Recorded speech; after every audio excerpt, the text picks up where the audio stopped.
Selamat pagi semuanya. Gue mau update market di sini. Ini week yang baru di tanggal 9 Februari jam setengah 10. Di sini gue akan update market bagaimana closing weekly-nya, lalu update trading plan apa aja yang lagi gue entry ya. Di sini mungkin gue langsung saja. Tadi gue sebenarnya udah record tapi ternyata nge-freeze ya screen-nya. Jadi ya ini gue ulang lagi, nggak apa-apa. Jadi kita lanjut aja langsung ke USDT dominance-nya dulu, bagaimana closing weekly-nya. Kalau misalnya kita lihat di area sini, dia sedang dia sedang tertahan di area supply-nya di 8.800 sampai 8.200, yang dimana ada potensi dia akan melakukan penurunan sampai 7.300 dan 7.000. Itu untuk target pertamanya. Lalu untuk keduanya dia ada di area 6.300 sampai 5.900, yang dimana kalau kita semua tahu jika USD dominance ini dia akan melakukan penurunan, maka ada flow buat altcoin. Tapi secara overall ini masih sangat bullish. Jadi untuk di weekly-nya ini kita masih ada potensi ya. Potensi upside itu masih sangat tinggi walaupun dia tertahan di area supply-nya. Dan kita juga udah tahu kan ketika misalnya USD dominance ini turun, dia sampai mana ketika akan stopnya. Jadi kalau misalnya gue bisa gambarin trajektorinya, gue seperti ini ke area sini atau ke area sini lalu shoot up ke atas. Jadi masih belum ada structure yang bisa membuat dia perubahan tren. Kalau misalnya kita lihat juga dari volumenya, ini volumenya sangat-sangat bullish di sini. Oke, lanjut mungkin kita ke daily-nya. Kalau misalnya kita lihat secara patokan daily-nya, sebentar gue minum dulu.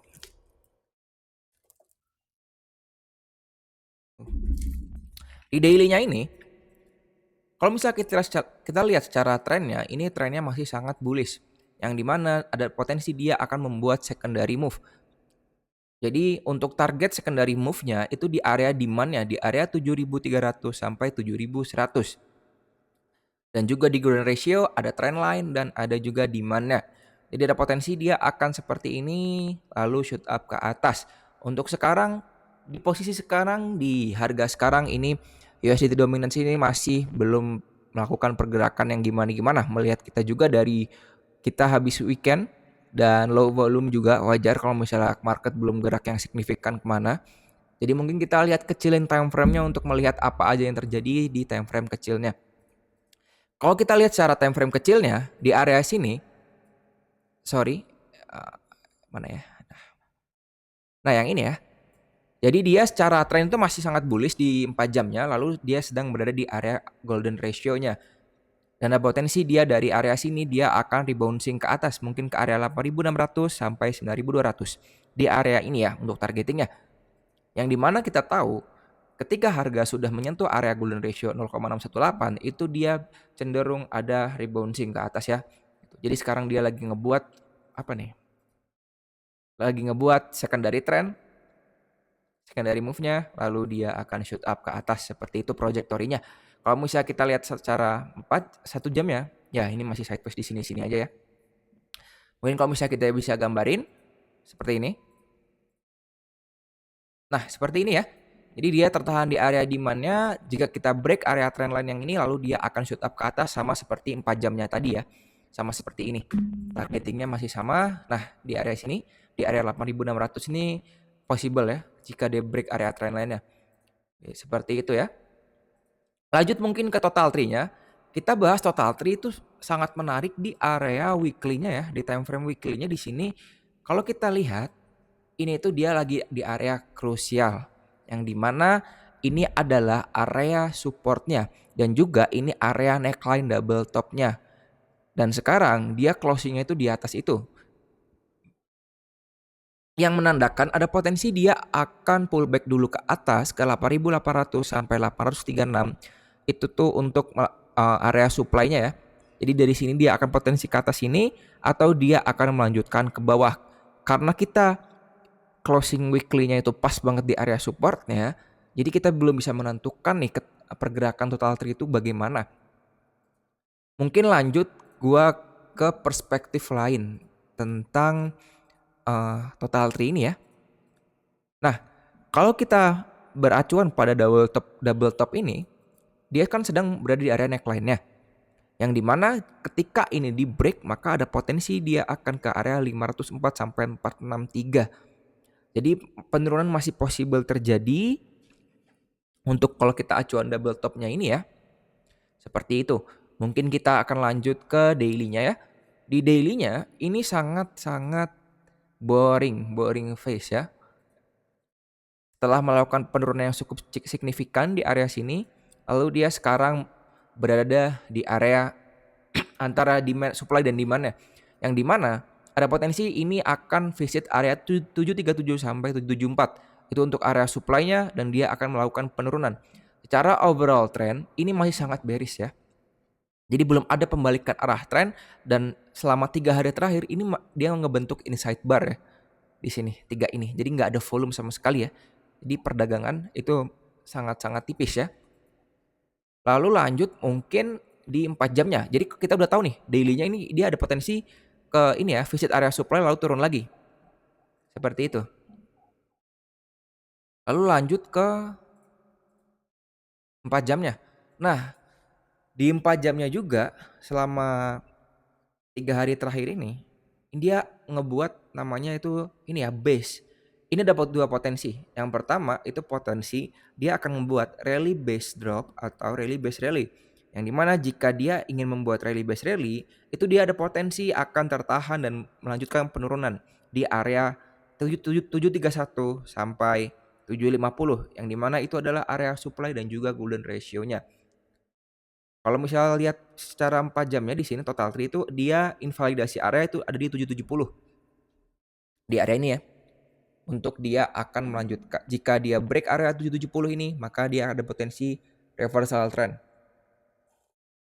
Namun untuk sekarang belum ada ya. Mungkin kita lanjut ke Bitcoin-nya. Ini yang ditunggu-tunggu kan. Bitcoin-nya mau ke arah mana?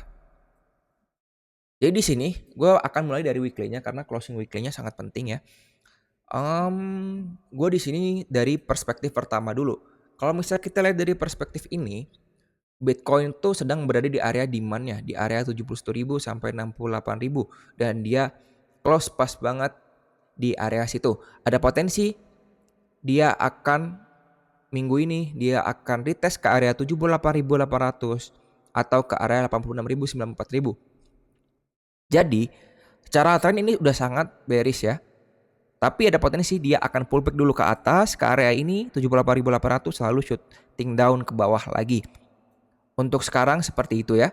Jadi possible penurunan akan tetap terjadi. Apakah recovery? Ya recovery tapi belum tentu dia langsung bearish ya. Penurunan menurut gua baru akan terjadi yang lebih dalam lagi ya. Kalau misalnya kita lihat secara perspektif yang weekly yang ini. Cuman gue di sini kasih satu perspektif lagi yang nguatin hal itu. Yaitu ini ya. Nah, ini. Kalau kalian tahu ini dia sedang setelah membuat namanya double top. Double top itu adalah reversal trend dan dia sudah break area neckline-nya. Ada potensi dia akan retest area neckline-nya lalu melanjutkan ke bawah. Berdasarkan dari acuan double top ini, dia akan ke area 54.600 sampai 51.600 yang dimana itu juga pas banget area demand-nya. Demand area di tahun 2024 bulan September sebelum Bitcoin ini upside-nya itu gila-gilaan.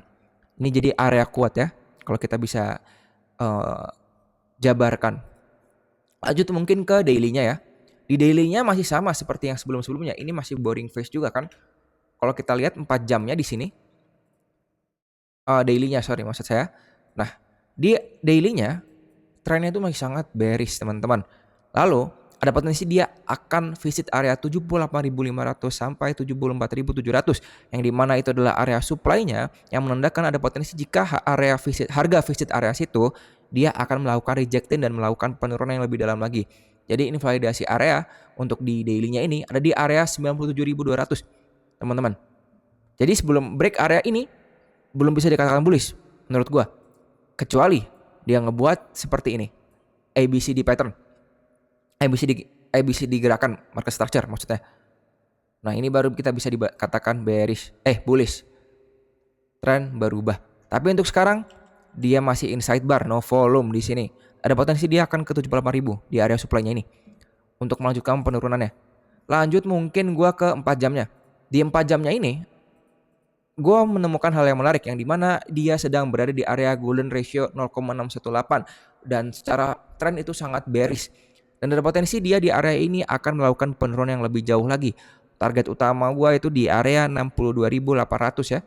Itu untuk target utamanya. Target keduanya itu di ada area 54.000 ya. Kita pakai acuan weekly-nya. Lanjut mungkin ke 4 jamnya di sini. Di 4 jamnya ini gue ngelihat ada satu pattern yang continuation pattern, yaitu yang namanya ascending broadening wedge. Yang dimana ini adalah pattern continuation dari bearish trend. Dan jika dia break area trendline bawahnya ini, ada potensi dia akan ke 59.800 untuk worst case-nya, max pain-nya. Lalu untuk target utama itu di area 67.800. Seperti itu ya. Jadi di sini kalau gue lihat syarat pattern ini ya nggak mendukung dia untuk naik, apalagi dia sedang di area supply-nya sekarang. Jadi ini sangat-sangat bahaya ya. Seperti itu. Mungkin gue akan update beberapa altcoin yang lagi gue entry ya. Karena kita udah tahu nih indeks segala macamnya udah mendukung kalau misalnya ini akan terjadi penurunan yang masih lebih dalam. Seperti USDT dominance-nya dia di time frame daily dan 4 jam, 1 jamnya itu masih sangat bullish. Lalu di total tree-nya masih sangat bearish. Lalu Bitcoin-nya ascending broadening wedge. Jadi ya kita update aja langsung entry-entryan kita ya. Sorry teman-teman. Di sini gue pengen update yang gue update juga di X yaitu WLD ya, yang dimana dia lagi sekarang floating profit ya. Dengan target gue pertama itu di 0,34, target kedua gue di 0,30, target terakhir gue di 0,25 ya. Lalu ada Ondo juga di sini. Ondo target pertama gue di 0,22, target kedua gue di 0,20, target ketiga gue di 0,16. Lalu ada juga tentang LA ini ya, altcoin LA. Nah, kemarin tuh sempat gue entry sebenarnya di area ini harusnya udah floating profit, tapi gue close. Kenapa gue close? Karena funding rate-nya itu besar sekali ya. Jadi gue posisi short di area 0,28 ini. Lalu gue close itu sekitar sejaman ya. Pas masih dia di area ini. Kenapa gue close? Karena funding rate-nya itu kebesaran. Jadi funding rate itu apa? Jadi funding rate itu ketika kalian punya posisi short, kalian tuh harus membayar ke trader yang posisinya long. Kebalikannya juga, ketika kalian long, kalian harus membayar fee ke trader-trader atau orang-orang yang lagi posisi short. Seperti itu. Nah, karena kemarin volatility-nya lagi tinggi banget di LA ini, yang dimana kalau misalnya kita ukur pakai candle, itu upside itu 65%. Secara by logical, berarti banyak trader yang long kan. Dan gue short di area sini. Akhirnya otomatis funding rate-nya gede banget teman-teman. Hampir setengahnya. Gue gak kuat nahan funding rate-nya. Akhirnya gue close aja. Padahal kalau misalnya gak gue close, ini udah profit sekitar 20% teman-teman di situ. Jadi ya gitu ya untuk funding rate itu, penjelasannya funding rate. Jadi kalau misalnya banyak orderan long dan kalian short dan kalian ini ya berlawanan dengan majority banyak orang, ya kalian harus membayar fee yang lebih besar. Seperti itu. Dan kebalikannya juga. Jadi kalau gue bisa simpulin seperti itu ya untuk funding rate ya. Lanjut mungkin ke sisi ya terakhir. Nah di sisi ini gue masih ada posisi long ya. Masih ada posisi long, nggak gue ubah-ubah di sini dengan target gue di 0,18, 0,20 sampai 0,24. Seperti itu. Ini ntar gue update lagi. Thank you semua udah nonton.